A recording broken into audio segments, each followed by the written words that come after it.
예수님이 인간에게 베푸신 가장 큰 축복이 뭐라고 생각하십니까? 물질입니까? 아니면 환경입니까? 무엇이라 생각합니까? 최고의 축복은, 예수님이 우리에게 허락하신 최고의 축복은 두 가지입니다.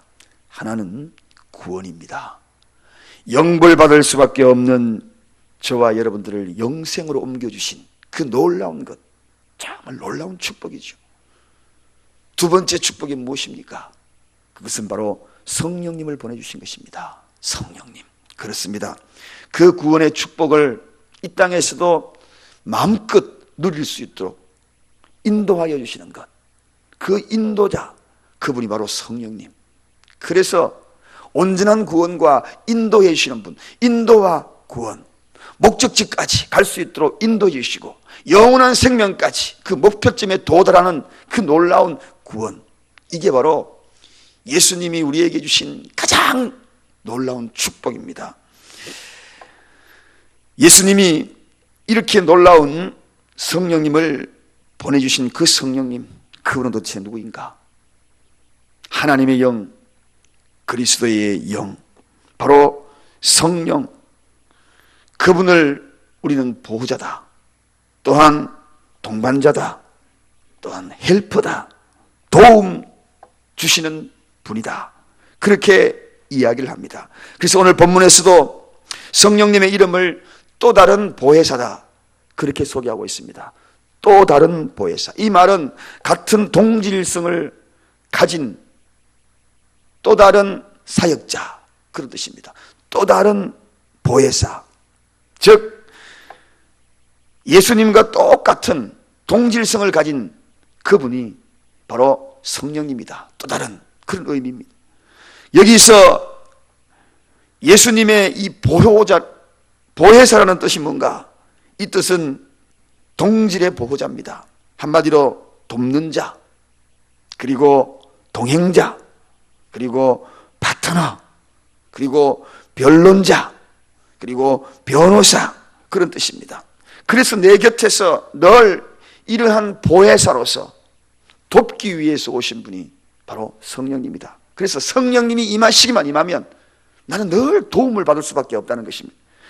요한복음에서도 5번이나 걸쳐서 보혜사다, 보혜사다. 이 보혜사, 오늘 이 보혜사 성령님이 저와 여러분의 모든 삶을 주관하시고 그리고 도와주신다. 이분이 마시기만 하면, 이분이 충만하기만 하면 내 삶에 염려가 없습니다. 왜? 순간순간 그분이 돕기 때문에. 무엇으로, 어떤 염려로, 어떤 걱정으로, 어떤 문제로 우리가 어려움을 당한다 할지라도 염려할 것 없습니다. 왜? 그분이 도우시기 때문에. 그래서 성령 충만해야 하는 것입니다. 성령, 그분은 예수님과 똑같은 분으로서 우리와 함께하기 위하여서, 즉 돕기 위하여서 오셨다.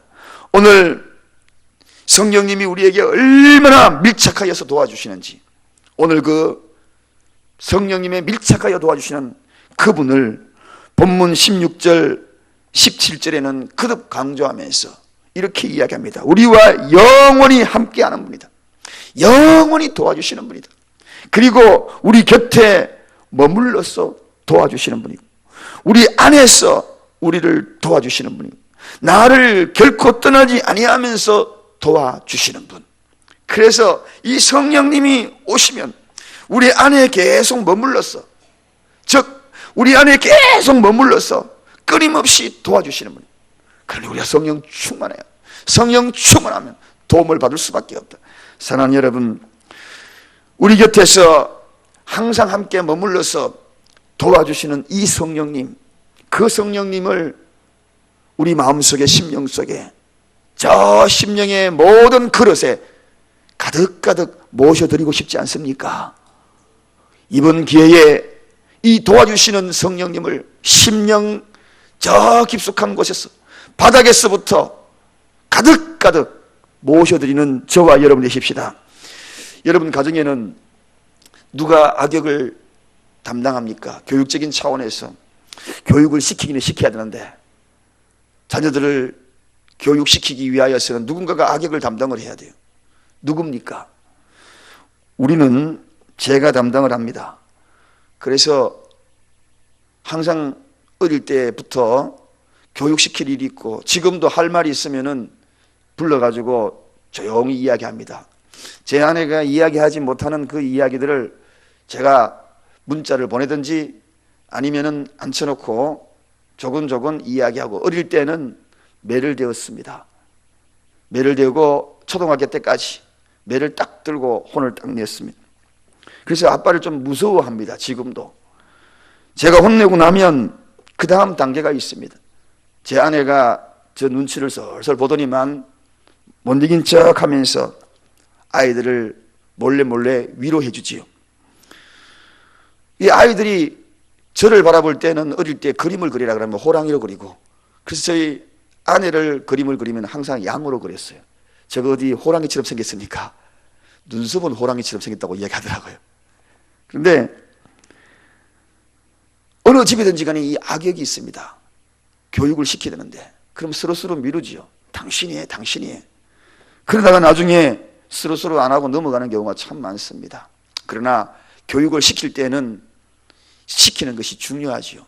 바른 교육이 그 아이의 인생을 좌우한다면 좀 악역을 맡는 것도 중요합니다.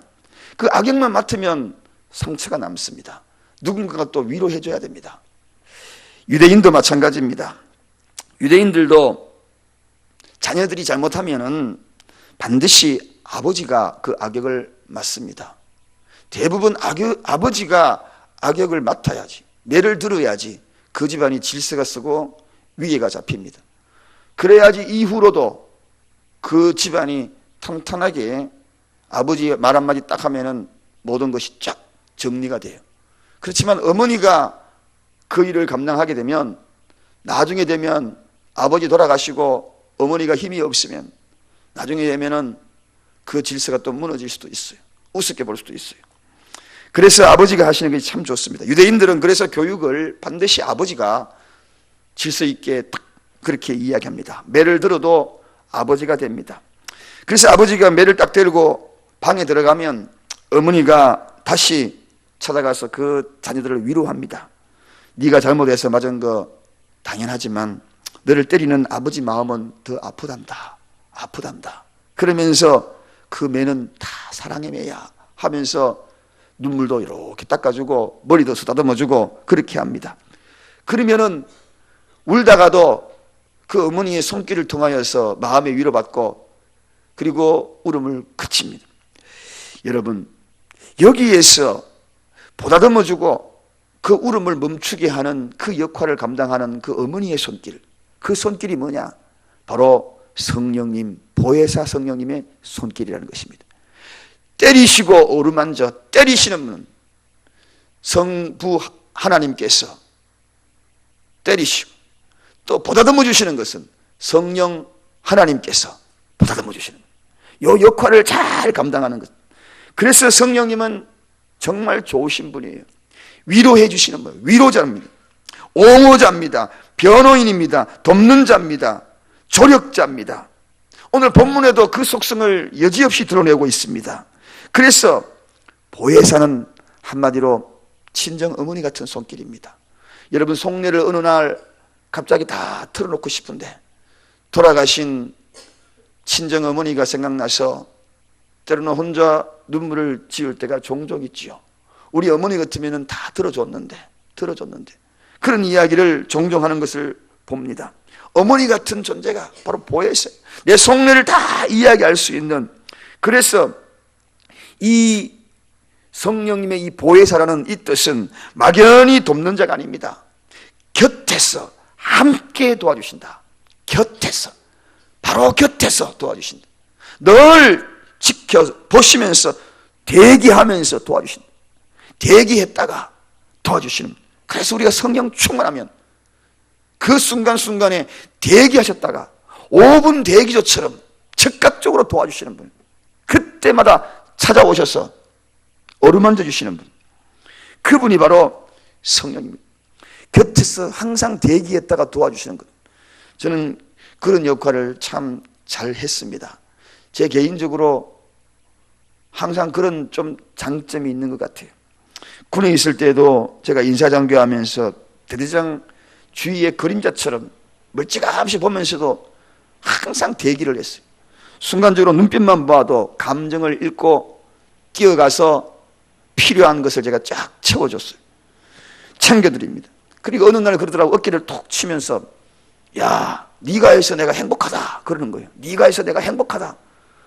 옆에서 도와주니까 눈빛만 봐도 그 필요성을 채워주니까, 그러니까 야, 네가 해서 정말 행복하다 그런 거예요. 직장 생활을 조금 했습니다마는 그때도 그런 참모 역할을 했습니다. 그러면서 미리 딱 파악을 해가지고 무엇이 필요한지, 그러니까 회장님도 참 좋아하시더라고요. 참 좋아하시더라고요. 행복해 하더라고요. 싱글싱글 보여. 내 얼굴만 보면 좋아하는 것 같아요.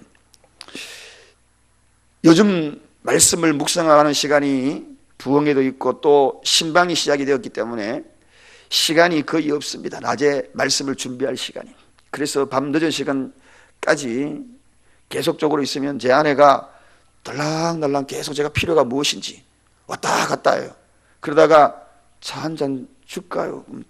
그럼 머리를 끄덕하면 차를 딱 갖다 줘요. 간식? 그러면 또 눈빛으로 간식. 어떤 데는 한시까지 있는데도 불구하고 계속 신경을 쓰더라고요. 끝났나 안 끝났나 문을 빼꼼히 내려다 보기도 하고. 그때 참 행복해요. 늦은 시간까지 하나님 말씀을 묵상해도 저렇게 옆에서 곁에 서서 도와주는 아내가 있으니 참 행복하다, 그런 생각을 종종 했습니다. 여러분, 그렇습니다. 성령님은 그런 모든 일들을, 내 삶의 속속들이 곁에 서서 도와주신다. 스코필드 성경 번역가가 이런 이야기를 했어요. 그의 이 표현을 보면서 정말 가슴이 뭉클합니다. 도와주기 위하여 옆에 서 계신 분, 그분이 바로 보혜사 성령님입니다. 보혜사. 곁에 서서 앉아있는 것도 아니야. 늘 도와주려고 두리번 살피면서 곁에 서서 계신 분, 그분이 성령님입니다. 바로 여러분 곁에 서서, 삶의 현장 곁에 서서, 그리고 여러분이 머물러 있는 그 곁에 서서, 그래서 성령님만 임하시기만 하면, 성령만 충만하기만 하면 우리는 항상 곁에 서서 마치 5분 대교처럼 우리의 눈빛을 살피고 내 삶의 환경을 살피고 무엇인가 도와주려고 분주하게 움직이시고 내 감정을 살피시고 내 행동을 살피시고 내 환경을 살피시고 내 가정을 살피시고 내 사업장을 살피시고 내 가족들을 살피시고 두리번 도와주시려고, 이게 성령님이 보였어요. 그래서 우리는 이 성령 충만하면 이 도움을 끊임없이 받는다는 것입니다. 문제는 내가 성령이 충만하지 않은 것이, 이게 문제입니다. 이게 문제예요. 내 인생의 위기에서 벗어날 수 없는 그 문제의 가장 큰 문제는 성령님이 내 곁에 서서 있지 않기 때문에. 그래서 성령님을 모셔드리고 성령이 충만하면 내 인생의 문제는 문제가 아니야. 왜? 도와주시기 때문에. 여러분, 성령님은 우리 곁에 서서 그것도 인간이 도우는 것과 달리 큰 능력으로 도우신다. 그분은 큰 능력으로, 어떤 능력인지 창조적인 권능의 능력으로 다가오셔서 도와주시기 때문에 우리는 그래서 두려워하지 않는 겁니다. 다시 일어설 힘을 공급받는 것입니다.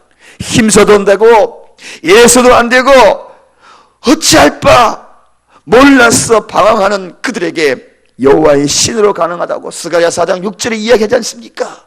그 모든 것들을 가능케 하는 성령님께서 도와주신다고. 그래서 우리는 어제 첫째 날 성령이 임하시옵소서 간절히 기도한 겁니다. 우리 가정에 임하시옵소서, 내가 하는 사업장에 임하시옵소서, 우리 교회에 임하시옵소서. 한 명도 빠짐없이 다 성령이 임하고, 임하는 걸로 끝나는 것이 아니라 이번 설교 주제, 이번 전체 주제 충만하면 그때부터 끊임없이 도움의 손길이 우리에게 필요할 때마다 다가오신다. 서서 계시는, 서서 도와주시고. 여러분, 성령님은 오늘날 우리 시련에 맞설, 모든 환경에 맞설 능력으로 도와주시는 분이십니다. 내일의 이 오후에도 부응할 힘을 주시는 분이 바로 성령님이십니다. 도와주시기 위해서 옆에 서 계신 분이 보혜사란 뜻을 이야기했죠. 바로 그분 그 자체 이름이 도와주시는 분, 이게 바로 보혜사입니다.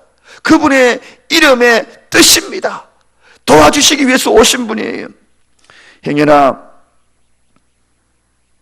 우두커니 모두가 떠난 사무실에서 직원들도 떠나고 내일 일을 걱정하고 있는 그러한 사업가, 물질로 걱정하며 고민하고 범민하는 그들에게 도와주실 것입니다. 도와주실 것입니다. 병실에서 모두가 잠들어 있는데 왜 그렇게 그날 밤은 아픈지 신음하고 아파하고 있을 그때도 도와주실 것입니다. 혼자 대학생들은 기숙사에 가서 거기에 있는 동안에도 외로운 그 순간에 도와주실 것입니다. 혼자 사는 방, 가족들이 아무도 없고 다 떠나간 그 시간에 홀로 외롭고 그럴 때에도 찾아와서 그 외로움을 다독거리면서 도와주시는 분, 힘든 직장생활을 도와주시는 분, 병든 자녀의 머리맡에 앉아서 고통스럽게 신음할 그때도 도와주시고 계시는 분, 심지어는 돌아가신 부모님의 무덤가에 서서 우두커니 있어서 괴로워하며 슬퍼하고 있는 그때도 찾아오셔서 내 곁에 서서 계시는 분, 성령님, 그분이 바로 보혜사십니다. 성령님은 내가 가장 연약할 때에 나의 각종 모습에 도와주시기 위하여서 옆에 서서 계시는 분, 서서 계시는 분. 로마서 8장 26절에 분명히 이야기합니다. 뭐라고 이야기합니까? 그때 이 말씀을 읽으면서 정말 감동이 아니올 수가 없는 말씀입니다. 이 말씀이 얼마나 감동적인 말씀이지. 우리의 연약함을 도와주시는 분으로 표현하고 있습니다. 연약한 모습을 도와주신다. 성령님은 우리의 가장 약점, 그 연약함, 남들은 그 약점을 손가락질합니다. 세상은 그 약점 때문에 나를 억누릅니다. 나를 업신여깁니다. 나를 무시합니다. 그런데 성령님은 그 약점, 그 연약함을 오히려 도와주시는 분입니다. 그래서 성령님이 임하시면 내 약점이 약점처럼 여겨지지 않는 것입니다. 오히려 바울이 고백했던 것처럼 약함이 강함이라. 할렐루야. 약함이 강함이라. 도와주기 위하여 옆에 서 계신 분, 그 약점조차도 사랑하면서 도와주시기 위하여 옆에 서 계신 분이 누구냐? 바로 성령님. 그래서 성령님이 임해야 하는 것입니다. 그래야지 내 약점이 가리워지는 겁니다. 내 약점이 불쑥불쑥 노출되는 이유가 왜 그렇습니까? 그것은 다른 것이 없습니다. 다른 것이 아닙니다. 성령님이 곁에 안 계시기 때문입니다.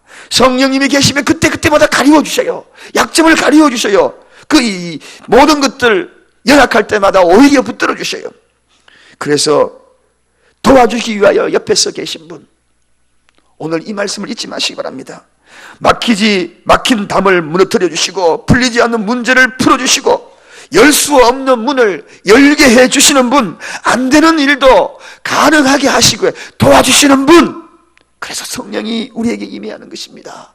우리 교회에 이 성령님만 임하시면, 그리고 우리 공동체에 성령님만 임하시면, 여러분의 가정에 성령님만 임하시면 인생의 실패에서 성공으로 나아가는 것은 문제가 아닌 것입니다. 사랑하는 여러분 간절한 소원인 구원의 문제도 그렇습니다. 가족의 구원의 문제도 그렇습니다. 성령이 여러분의 가정에 임하면 구원의 문도 열릴 줄로 믿습니다. 자녀들의 문제 마찬가지입니다. 결혼 문제 마찬가지입니다. 심지어는 생명의 태의 문제도 마찬가지입니다. 하나님이 찾아오시면 그 태의 문도 열어주실 줄로 믿습니다. 성령님이 도와주신다 그랬지 않습니까? 보혜사, 그분은 도와주시는 분이라고 말씀하시고 계시지 않습니까? 예수님이 그분의 정의를 바로 그렇게 내리지 않습니까, 여러분? 바울은 이 도움의 손길을 끊임없이 경험합니다. 그래서 그는 이 도움의 손길을 경험하면서 내 생에 희한하고 놀라운 일이 벌어졌다고 그렇게 고백하지 않습니까? 성령님이 역사하시면 바로 불가능한 일들이 현실로 바뀌는 것입니다. 왜냐하면 도움을 주시는 분이기 때문에, 그분 속성 그 자체가 돕기 위하여서, 그런 일을 하시기 위하여서 오시는 분이기 때문에, 여러분, 그토록 단단한 문제의 착고들이 풀리는 것입니다. 땅이 진동하는 것입니다. 옥문이 열리는 것입니다. 성령님만 도우면, 성령님이 곁에 오시기만 하면, 성령님이 임하시기만 하면 그분은 도우시는 분입니다. 도우시는 분입니다. 이 성령님의 큰 권능이, 도움의 손길이 여러분을 덮는 오늘 이 시간이 되기를 바랍니다. 성령의 그 놀라운 도움의 에너지가 여러분 속에 일어나기를 바랍니다. 힘을 공급받기를 원합니다. 오늘 본문의 세상 사람들은 그런 거 알지 못한다는 것입니다. 성령이 임하지 않는 사람은 그 은혜를 알지 못한다. 오늘 본문의 이야기가 그 이야기 아닙니까? 진리의 영, 이 영은 세상은 능히 저를 받아보지도 못하고 알지 못한다는 것입니다. 오직 느낀 자만 알 수 있다는 것입니다. 오직 성령이 임한 자만 알 수 있다는 것입니다. 그런 성령님, 여러분, 그런 성령님을 여러분의 심령에 모셔드리기 바랍니다. 갈증을 느끼시기 바랍니다. 끊임없이 사모하시기 바랍니다. 여러분을 도와주실 것입니다. 어떤 환경에서도 도와주실 것입니다. 성령님이 도와주시면 내 능력의 수십 배 힘이 발휘되는 것입니다. 자질에서 일어날 수 있는 것입니다. 낙심해서 그분의 손을 붙들면 성공의 길로 일어날 수 있는 것입니다. 우리 곁에서 늘 안테나를 세워, 늘 와이파이예요. 와이파이. 우리 와이파이는 되는 것만 있고 안 되는 것만 있지요. 그러나 성령님은 그런 것이 아니에요. 가는 곳마다 딱 전파를 세우시고 도와주시오. 성령님은 항상 우리 곁에서 도와주시는 분이다. 도와주면서 때로는 지칠 때 우리 안에 머물러 계시면서 그 속에서 역동적으로 힘에 부딪힐 때마다 자꾸 생기를 불어. 여러분, 가스 차량은 가스가 들어가야만, 그래야지 그 차량이 움직입니다. 가스 떨어지면 차가 뭉치죠. 가솔린을 미국에 가가지고 기름 넣어주세요 그러면은 기름은 오일이잖아요. 오일 넣어줄 밖에 안 됩니다. 그래서 미국에 가서는 기름 넣어달라고 그러면 안 됩니다. 가스 넣어달라고 그럽니다. 가솔린이 약자거든요. 넣어야지 움직입니다. 떨어지면 움직이지 않습니다. 우리가 에너지가 방전될 때마다 늘 우리 속에 생기를 불어넣으시는 분이 성령님이십니다. 오늘 이 시간에 나는 다 방전되었어. 그럴 때에 성령의 생기가 여러분에게 들어갈 때마다 기운 차려지는 놀라운 초자연적인 그러한 역사가, 기력이 솟아나기를 주님의 이름으로 축원드립니다. 힘을 공급받습니다. 파라클레토스, 성령님을 의미합니다.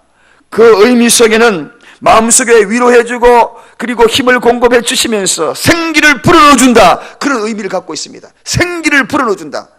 하나님이 흙으로 사람을 지으시고 생기를 그 코에 불어넣으시니 바로 그 생기입니다. 그 코에 불어넣으신 것이 뭔가? 그거 바로 성령님입니다. 성령님. 그러므로 사람이 생명이 되었더라. 존재는 존재지만 이 속에 생명이 들어갈 때에 그의 존재의 가치는 달라지는 것입니다. 사랑하는 여러분, 기운이 솟아나고 활력이 넘칩니다. 삶의 의미가 다시금 태동하는 것입니다. 성령님이 우리 속에 생기로만 일어나면 그 안에 그것으로서 세상이 주는 그러한 평안과는 비교되지 아니하는 평안이 넘쳐나기 시작하는 것입니다. 오늘 이 시간 성령의 생기가 이 속에서 하나님께서 파라클레토스로 여러분에게 불어넣는 역사가 나타나기를 바랍니다. 때로는 이 성령님은 평안의 상담자로 다가오기도 합니다. 세상에 최고의 상담자가 누구인가? 여러분, 의사를 찾아가더라도 뒤돌아서서 나오면서 하는 말이 있어요. 정신과 의사에게 하는 말이지요. 당신이 정말 진정한 상담가입니까? 내가 아픈 것 내 마음속에 들어와 봤나요? 내 이야기만 들어준 것밖에 더 없잖아요. 과학적으로 그저 연구한 것밖에 없잖아요. 그렇게 이야기할 수 있습니다. 그러나 성령님은 그런 상담가가 아닙니다. 태초부터 우리와 창조하실 그 순간부터 성부, 성자, 성령, 삼위일체께서 저희의 속속들이 어루만지시면서 눈썹 하나 만들고 그리고 오장육부를 만들고 혈관을 만들고 속속들이 아시는 분입니다. 내 생각에 생기로 들어와서서 내 생각을 지배하고 계시는 그분이기 때문에 나를 상담할 수 있습니다. 나의 모든 것을 알 수 있습니다. 그래서 그분이 위대한 상담가예요. 때로 우리 심령 속에 속삭입니다. 상한 마음을 보다듬어 줍니다. 부드러운 음성으로 나를 불러주세요. 사랑하는 아들아, 사랑하는 딸아 불러주십니다. 고독한 마음에 치유해 주십니다. 그야말로 그분은 사랑의 옹호자입니다. 덮어주시는 사랑의 옹호자. 이 세상 그 누구보다도 완벽한 상담가, 사랑으로 보다듬어주고 안아주고 그리고 쓰다듬어주는 사랑의 옹호자. 그렇습니다. 성령님은 정말 절망하고 그리고 실망한 그들에게 찾아가셔서 사랑의 옹호자로 들어주시고 상담해 주시는 분입니다. 그분이 오늘 여러분에게 임하실 줄로 믿습니다. 그분이 여러분의 심령에 충만하기를 원합니다. 그러면 우리는 절망에서 일어나는 것입니다. 에스겔 37장 거기에 말씀처럼 생기가 들어가니 마른 뼈들이 군대가 되더라. 할렐루야. 그 생기가 뭡니까? 바로 성령을 의미합니다. 에스겔은 성령장입니다. 여러분, 성령의 경험한 그러한 놀라운 일들. 이 세상에 마른 뼈처럼 살아가는 사람이 많아요. 마른 뼈처럼. 저희 어머님이 어제 제가 전화를 했어요. 아유, 내 육체는 마른 뼈다. 마른 뼈가 힘도 없대요. 어머니 뭐 하셔요? 그러니까 오늘은 날씨가 추워서 그냥 집안에 가만히 있는다. 움직이기가 조금 힘드네. 마른 뼈같이 느껴진대요. 그런데도 다음날 되면 새벽에요, 오늘같이 벌떡 일어나가지고 교회 가신. 다른 거는 힘이 없어 누워있는데 이상하대요. 새벽만 되면 눈이 번쩍번쩍 뜨진대요.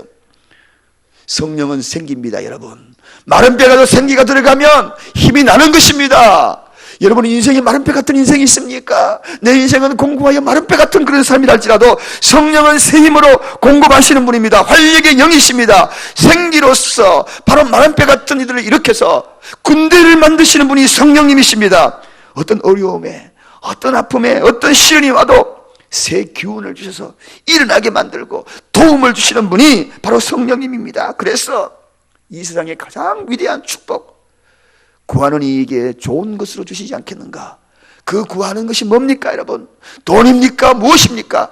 좋은 것이라는 그 표현을 말씀을 드렸죠. 이 세상에서 가장 좋은 것, 그 뒤에 이어지는 말씀이 뭡니까? 구하는 이에게 성령을 주시지 않겠는가? 성경은 그렇게 이야기합니다. 너무나 좋으신 분이거든요. 구했던 것 물질 떨어지면 비참해집니다. 비참해져요. 그렇지만 성령님은 물질 떨어져도, 건강이 약하여도 생기를 북돋워 주시고 서서 나를 돕고 서서 나와 함께 하시는 분이 성령님이기 때문에, 평생 나와 함께 동행하시는 분이기 때문에, 세상 끝날까지 나와 함께 하시는 분이기 때문에, 그래서 이분만 계시면 되는 겁니다. 그래서 성령님이 우리 곁에 머물러 주신다, 이 말씀이 사도 요한만 표기하기를 장장 67번을 표현하고 있습니다. 얼마나 놀라운 은혜를 누리고 있는지 사도 요한이 이야기하기를 67번이나 성령님이 내 곁에 계신다, 이 사실을 알라는 것입니다. 이 사실을 아는 자, 그리고 그들은 성령 충만을 구할 수밖에 없는 것입니다. 도와주기 위하여서 오늘도 여러분 옆에 우리는 앉아있는데 서 계신다. 끊임없이 서 계신다. 얼마나 놀라운 축복입니까 여러분? 얼마나 놀라운 광경입니까? 외로움과 아픔을 위로해 주시고 심령을 터치해 주시고 심령의 저 깊은 곳을 따뜻하게 보다듬어 주시고 때로는 내가 울 때 함께 울어주시고, 그 성령이 나오잖아요. 말할 수 없는 탄식으로 이 속에서 같이 흐느낀다고. 여러분, 그 흐느낌 소리, 여러분이 때로는 울고 있는 것 같지만 그러나 그 속에 성령님도 같이 울고 계셔요. 그러다가 또 다독거리세요. 울지 마라. 그럴 때 여러분 눈물 닦는 겁니다. 다시 일어나는 겁니다. 생기를 불어넣어 주시는 것입니다. 그래서 성 어거스틴이 이 성령님을 이렇게 표현합니다. 성령님은 우리에게 가장 매혹적인 위로자다. 가장 매력적인, 너무너무 매력적인 위로자다. 이런 매력적인 위로자가 어디에 있는가? 사랑하는 연인도요, 아주 폭력 연인이 있다고 합니다.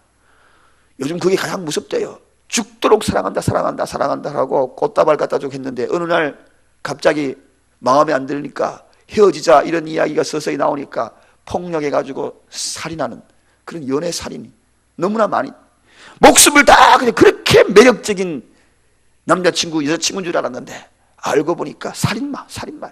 우리 속성에는 다 이 살인마적인 기질이 다 있습니다. 미워하는 것 자체가 사진이라 그랬잖아요. 그런데 우리 성령님은 그게 아니에요. 우리의 약점, 그런 것조차도 사랑하여 주시니까 얼마나 매력적인지. 세상에 이런 매력적인 도우미가 어디에 있습니까? 이런 도우미, 이런 도우미가 바로 옆에 서서 계십니다. 그래서 우리는 성령 충만함을 간구해야 하는 것입니다. 다른 이유가 아닙니다. 이런 매력적인 분, 성령님은 은혜의 힘으로 끊임없이 도와주십니다. 세상을 성천하시면서 성령께서 하늘로부터 오시겠다고, 하늘로부터 보내겠다고 예수님이 그렇게 약속하셨거든요. 성령님은 그래서 위로부터 내려오는 영입니다. 은혜의 영입니다. 그 높은 곳에서 은혜의 영으로 내려오신 분입니다. 낮고 천한 저와 여러분에게 찾아오셔서 내려오시는 분입니다. 이에 대하여 스윈들 목사님이 이렇게 이야기합니다. 예수님은 성령을 통해서 계속해서 은혜를 주고 계신다. 계속 은혜를 주고 계신다. 성령님이 계속 은혜를 주도록 그 역할을 감당하신다. 그래서 그분은 은혜를 내려오게 하시는 분이다. 신약 성경의 온통 은혜의 이야기입니다. 성령님이 은혜를 내려오게 하시는 분이다라는 이야기를 300번 이상이나 계속 이야기하고 있습니다. 여러분, 사랑하는 여러분, 오늘 이 시간에도 성령님의 은혜가 끊임없이 내려오기를 바랍니다. 성령님은 바로 은혜를 내려오게 하시는 분입니다.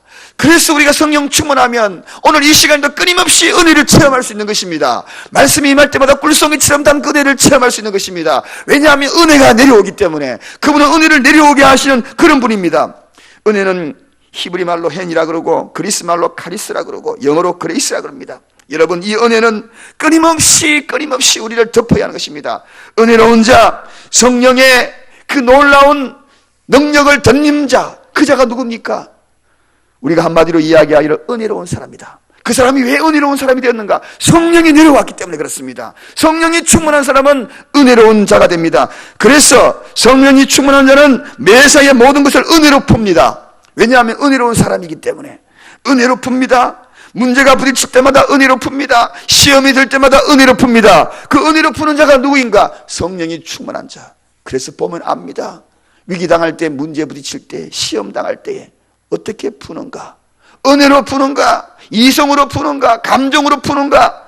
여러분은 은혜로 푸는 자가 되기를 주님의 이름으로 축원드립니다. 성령이 충만할 때만 가능한 거예요. 우리 가정의 문제, 그런 문제가 다 어디서 부딪힐 때마다 성령이 충만할 때에, 그럴 때 바로 우리는 은혜로 푸는 거예요. 왜?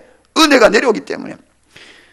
김석균 작시한 그러한 복음송, 은혜의 힘이라는 노래가 있습니다. 그 가사를 보니까 참 은혜가 내려오는 것 같아요. 그 힘이 절로 공급되는 것 같아요. 내가 고난 중에도 찬송할 수 있으면 은혜의 힘이다. 내가 실패했어도 감사할 수 있으면 은혜의 힘입니다.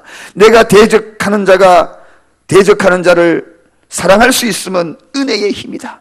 내게 고통 주는 자를 품어줄 수 있는 그 힘은 은혜의 힘이다. 주님의 은혜가 내 안에 들어오면 나는 날마다 기뻐진다. 은혜 위에 은혜가 더할수록 오직 주님만 바라본다. 내가 가진 것 없어도 행복할 수 있는 것은 은혜의 힘입니다. 낮고 천한 나에게 주의 능력이 있으면 은혜의 힘이다. 값진 옥합을 깨트려 헌신할 수 있는 그 힘도 은혜의 힘이다. 나의 생명을 다하며 사명을 감당할 수 있는 그 힘도 은혜의 힘이다. 주님의 은혜가 내 안에 오면 모든 염려가 사라진다.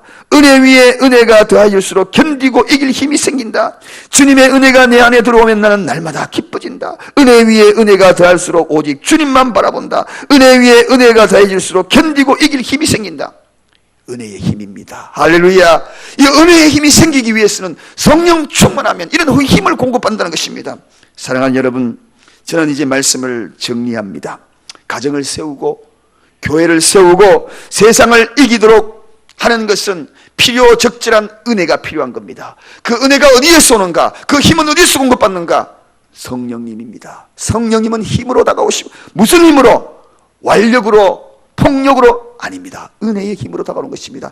나도 모르게 머리에서부터 나도 모르게 우리 가정을 다 헐몬산의 이슬처럼 적시는 그런 은혜로, 어느 순간에 우리 가정이 은혜로 다 젖어드는 그러한 은혜로 성령님은 다가오시는 은혜의 힘입니다. 사랑하는 여러분, 힘이 없습니까? 기운이 없습니까? 마른 뼈 같았습니까? 직장이 그런 직장입니까? 아니면은 여러분의 사업터가 그렇습니까? 여러분의 가정이 그런 것을 느낍니까? 성령님은 도와주시는 분이에요. 어떻게? 서서 도와주시는 분입니다. 서서 그냥 도와주시는 것이 아닙니다. 내가 힘을 겨워할 때마다 생기를 불어넣어 주시면서 힘내라, 힘내라.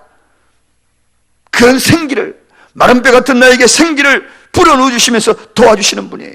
은혜의 힘을 공급해 주시면서 도와주시는 분이에요. 그분이 우리 곁에 서 계십니다. 그래서 우리가 성령이 임해야 하는 겁니다. 성령 충만해야 하는 것입니다. 그분을 사모하십시다. 그분이 임하는 이번 부흥회가 되기를 주님의 이름으로 간절히 축원드립니다. 기도하십시다. 하나님 감사합니다. 도와주시는 분,